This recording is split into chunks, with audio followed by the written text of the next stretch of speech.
తెలంగాణలో కారు కమలం కలవబోతున్నాయా? తెర వెనుక బీఆర్ఎస్ బీజేపీ మధ్య చీకటి ఒప్పందం ఏదైనా నడుస్తుందా? రోజుకో రకంగా వినిపిస్తున్న ఇటువంటి ఊహాగానాలకు అడపా తడపా అదే అప్పుడప్పుడు కాంగ్రెస్ నాయకులే ఆజ్యం పోస్తుంటారు. కానీ పొత్తు ప్రసక్తే లేదంటూ కేంద్ర హోంమంత్రి అమిత్ షా ఢిల్లీ వేదికగా ఎండ్ కార్డ్ పడేశారు. ఎస్, ప్రస్తుతం ఎన్డీఏలో ఉన్న చంద్రబాబు, నితీష్ కుమార్, షిండేలతో అంతా సాఫీగానే ఉందనేది అమిత్ షా ఎంతో ధీమాగా చెబుతున్న మాట. కొత్తగా ఏ ప్రాంతీయ పార్టీని ఎన్డీఏ దరిదాపుల్లోకి రానివ్వబోమని ఆయన కుండబద్దలు కొట్టారు. తెలంగాణ అయినా పంజాబ్ అయినా రాబోయే ఎన్నికల్లో మాత్రం సింగిల్ గానే పోటీ చేసి అధికారంలోకి వస్తామంటూ క్లారిటీ ఇచ్చారు. నిత్యం ప్రతిరోజు సోషల్ మీడియాలో బీజేపీ బీఆర్ఎస్ రెండు పార్టీలు ఒక్కటే అంటూ కాంగ్రెస్ చేస్తున్న ప్రచారానికి ఇది గట్టి కౌంటర్. అయితే గ్రౌండ్ రియాలిటీ గమనిస్తే మాత్రం కమల్నాథుల అసలు వ్యూహం వేరేలా కనిపిస్తుంది. బీఆర్ఎస్ ఉనికిని పూర్తిగా దెబ్బకొట్టి రాబోయే రోజుల్లో రాష్ట్రంలో కేవలం కాంగ్రెస్ వర్సెస్ బీజేపీ ఫైట్ మాత్రమే ఉండేలా మోదీ షా భయం పక్కా స్కెచ్ వేస్తోంది.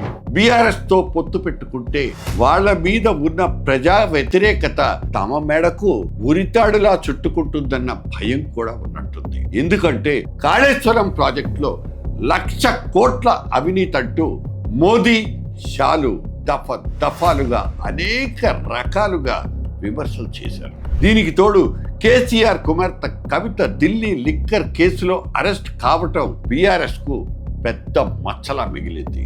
ఇటువంటి పరిస్థితుల్లో కేసీఆర్ తో చేతులు కలిపితే బీజేపీ డిఫెన్స్ లో పడిపోతుంది. బీఆర్ఎస్ బీజేపీల మధ్య అండర్స్టాండింగ్ ఉందంటూ ఏ ఎన్నిక వచ్చినా రేవంత్ రెడ్డి లాంటి వాళ్ళు విమర్శలు చేస్తూనే ఉంటారు. మరో కోణంలో నుంచి చూస్తే రేవంత్ రెడ్డి స్వయంగా నరేంద్ర మోదీ రిమోట్ కంట్రోల్లో పనిచేస్తుంటారని బీఆర్ఎస్ ఆరోపిస్తూ ఉంటుంది. 3 పార్టీల మధ్య ఈ పొత్తుల వ్యవహారం నడుస్తుంటుంది. కానీ ఎవరితో పొత్తు కుదుర్చుకున్నారన్నది తెలంగాణ ప్రజలకు పెద్ద కన్ఫ్యూషన్. ఇక్కడ ఇన్సైడర్ టాక్ ఏంటంటే అధికార కాంగ్రెస్ లోని అసమ్మతి నేతల్ని లాగేసి తమ బలాన్ని అమాంతం పెంచేసుకోవాలన్నది బీజేపీ ప్లాన్ గా కనిపిస్తోంది. ఎలాగైనా సరే రాష్ట్రంలో ఓటు బ్యాంకును పెంచుకోవాలనే ఆలోచనలో ఉన్నారు ఢిల్లీ బీజేపీ పెద్దలు. అందుకే బీఆర్ఎస్ కాంగ్రెస్ పార్టీల్ని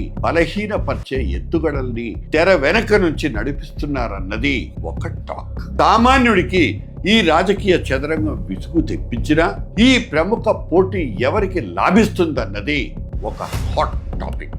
నిజంగానే బీజేపీ విడిగా వెళ్తే ప్రభుత్వ వ్యతిరేక ఓటు చీలిపోయి అధికార కాంగ్రెస్ కే మళ్ళీ లాభిస్తుందా, లేకపోతే కాంగ్రెస్ రెబెల్స్ ను ఆకర్షించి బీజేపీనే సొంతంగా బలపడుతుందా?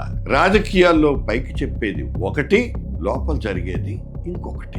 ఈ మైండ్ గేమ్ లో ఎవరి వ్యూహాలు ఎవరికి చెక్ పడతాయో ఇప్పుడే చెప్పలేవు. రాజకీయాల్లో శాశ్వత శత్రువులు ఉండరు.